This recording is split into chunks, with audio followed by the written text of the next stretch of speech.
నేను మీ శారదా శ్రీనివాస్.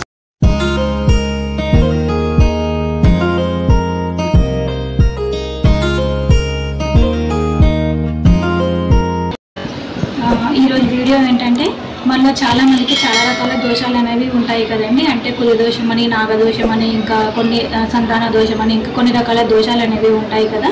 అయితే వాటిని పోగొట్టుకోవడం కోసం చాలామంది ఎన్నో రకాల పూజలు, శాంతి హోమాలు, ఇంకా వ్రతాలు, ఇంకా ఎక్కడెక్కడికో గుళ్ళకి వెళ్ళి రావడం ఇలాంటివన్నీ చేస్తూ ఉంటారనమాట.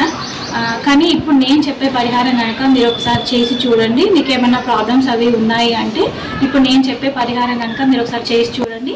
మీకు ఖచ్చితంగా మంచి ఫలితం అయితే ఉంటుంది.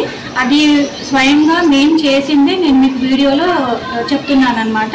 అంటే నేను ఎక్కడో చూసిందో విన్నదో మాత్రం చెప్పట్లేదు. మేము స్వయంగా మేము ప్రాబ్లమ్స్లో ఉన్నప్పుడు మేము చేసుకున్న పరిహారము మేము పొందిన ఫలితాన్ని చూసాను కాబట్టి నేను మీకు వీడియోలో చెప్తున్నాను అనమాట.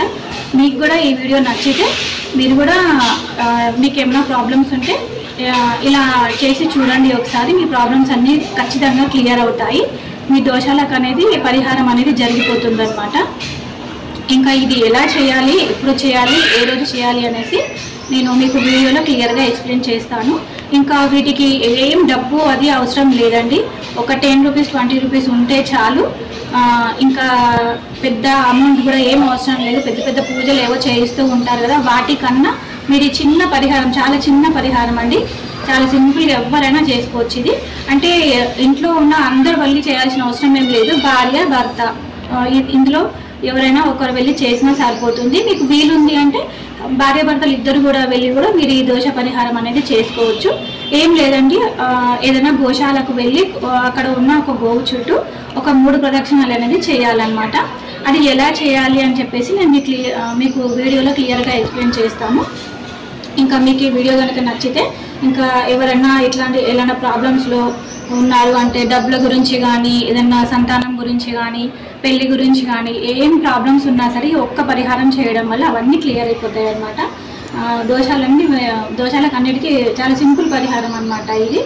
మీకు నచ్చితే మీరు వేరే వాళ్ళు ఎవరైనా ప్రాబ్లమ్స్లో ఉన్నారు అంటే మీరు ఈ వీడియోని వాళ్ళకి షేర్ చేయండి. మీరు కూడా ఏమైనా ప్రాబ్లమ్స్లో ఉంటే మీరు కూడా ఈ పరిహారాన్ని చేసుకోండి, చాలా బాగా పనిచేస్తుంది. ఇంకా ఈ వీడియో కనుక నచ్చితే ప్లీజ్ లైక్ చేయండి, షేర్ చేయండి, అండ్ ప్లీజ్ ఛానల్ అయితే సబ్స్క్రైబ్ చేసుకోండి. ఇంకా నేను మిగతా ప్రాసెస్ అనేది అంటే ఎలా చేయాలి అని చెప్పేసి నేను మీకు వీడియోలో క్లియర్గా ఎక్స్ప్లెయిన్ చేస్తాను, చూడండి. మీరు గోశాలకు వెళ్ళి గోప్రదక్షిణ చేయాలి అనుకుంటున్నప్పుడు మీకు దగ్గరలో ఎక్కడైనా గుడిలో గోశాల ఉందేమో ముందుగానే చూసుకొని మీరు గోప్రదక్షిణ ఎప్పుడు చేయాలి అనుకుంటున్నారో ముందు రోజే మీరు గోశాలకు వెళ్ళి మేము రేపు ఉదయాన్నే వచ్చి ఇక్కడ గోప్రదక్షిణ చేయాలి అనుకుంటున్నామండి, మీరు కొంచెం ఆ సమయంలో గోవుని కాస్త సంభాళించగలుగుతారా అని చెప్పేసి వాళ్ళకి ముందుగానే ఇన్ఫర్మేషన్ ఇవ్వాలన్నమాట. తర్వాత మీరు గోప్రదక్షిణ ఎప్పుడు ప్రారంభించాలి అంటే ఏదైనా ఒక మంచి మాసం, మంచి శుక్రవారం చూసుకోవాలి. మంచి మాసం అంటే శ్రావణ మాసం, కార్తీక మాసం, భాద్రపద మాసం, ఇట్లా మంచి మాసం చూసుకోవాలి.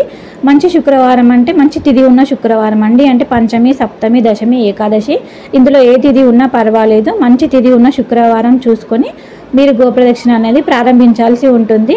అంటే ఒక్క శుక్రవారం, మొదటి శుక్రవారం రోజు మాత్రం మంచి తిథి ఉంటే సరిపోతుంది. మిగతా 2 శుక్రవారాలకి అవసరం లేదండి. ఇంకా మీరు గోప్రదక్షిణ చేయాలి అనుకుంటున్నప్పుడు మీరు ఆ రోజు తెల్లవారే లేచి స్నానం చేసేసి ఇంకా ఒక 10 రూపీస్ లేదా 20 రూపీస్ అట్లా తీసుకొని ఆవుకి తినిపించడం కోసం ఏదైనా దానాన్ని కూడా తీసుకోవాలన్నమాట. అంటే నల్ల నువ్వులు, నల్ల మినుములు కాకుండా జొన్నలు, ఇంకా బియ్యము, అరటి పండ్లు ఇలాంటివి ఏవైనా ఆవుకి తినిపించడం కోసం కొంచెం దానాన్ని తీసుకొని వెళ్ళాలన్నమాట. మీరు ఇంట్లో పూజ చేసి వెళ్ళాల్సిన అవసరం ఏం లేదండి. మీరు వెళ్ళే సమయానికి ఇల్లంతా ఊడ్చేసి కొంచెం ముగ్గు పెట్టి ఉంచితే సరిపోతుంది. ఇల్లు తుడుచుకోవాల్సిన అవసరం, కడుక్కోవాల్సిన అవసరం కూడా ఏం లేదు. ఊడ్చేసి ముగ్గులు పెట్టేసుకుంటే సరిపోతుంది. మీరు అవి తీసుకొని గోశాలకు వెళ్ళి అక్కడికి వెళ్ళిన తర్వాత మీరు తీసుకెళ్ళిన 10 రూపీస్ 20 రూపీస్ని వాళ్ళ చేతిలో పెట్టేసి ఇంకా మీరు తీసుకెళ్ళిన దానాన్ని కూడా వాళ్ళకి ఇచ్చేస్తే వాళ్ళ ఆవుకి తినిపిస్తూ ఉంటారు. అలా ఆవు తింటున్న సమయంలోనే మీరు ఆవుకి కుడివైపు నుంచి 3 ప్రదక్షిణలు అనేది చేయాలన్నమాట. మీ కుడివైపు నుంచి కాదండి, ఆవుకి కుడివైపు నుంచి 3 ప్రదక్షిణలు అనేది చేయాలి. అలా 3 ప్రదక్షిణలు చేసిన తర్వాత మళ్ళీ అలాగే ఆవు కుడివైపు నుంచి గానే వెనక భాగానికి వచ్చేసి ఆవు వెనక భాగాన పైన చేత్తో ఇలా తాకేసి తర్వాత ఆవు వెనకనున్న 2 కాళ్ళను తాకి నమస్కారం చేసుకోవాలి. అలాగే మళ్ళీ కుడివైపు నుంచే వెనకాలకు వచ్చేసి ఆవు నుదురు భాగాన్ని తాకి మళ్ళీ కింద ఉన్న 2 కాళ్ళని కూడా తాకేసి నమస్కారం చేసుకొని మీరు ఇంకా ఇంటికి వచ్చేసేయాలన్నమాట. అక్కడ ఎవరితోనూ మాట్లాడుతూ ఉండకూడదు, నేరుగా ఇంటికి వచ్చేసేయాలన్నమాట. ఇంటికి వచ్చేసిన తర్వాత ప్రశాంతంగా ఒక చోట అట్లా కూర్చొని ఒక గ్లాస్ మంచినీళ్ళు తాగేస్తే సరిపోతుంది. ఇట్లా ఒక 3 శుక్రవారాలు చేయాలన్నమాట. మొదటి శుక్రవారం ఒకటి మంచి రోజు ఉంటే సరిపోతుంది, మిగతా 2 శుక్రవారాలకి అవసరం లేదు.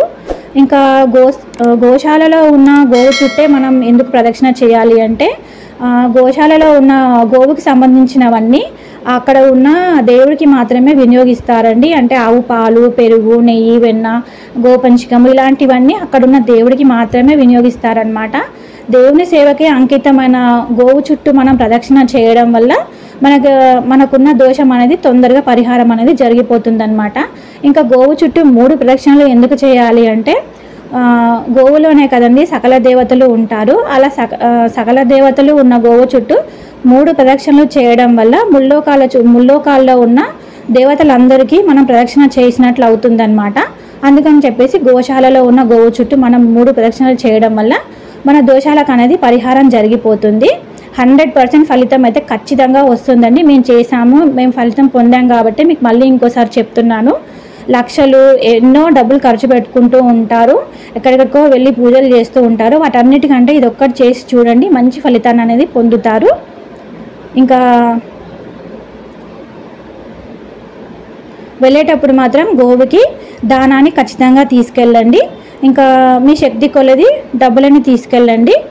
ఇంకా వాళ్ళ ఆవులు సంభాళించడానికి కోసం వాళ్ళకి ఆ డబ్బు అనేది వాళ్ళ చేతిలో పెట్టాలన్నమాట. ఇంకా దానాన్ని ఆవుకి పెడితే ఆవు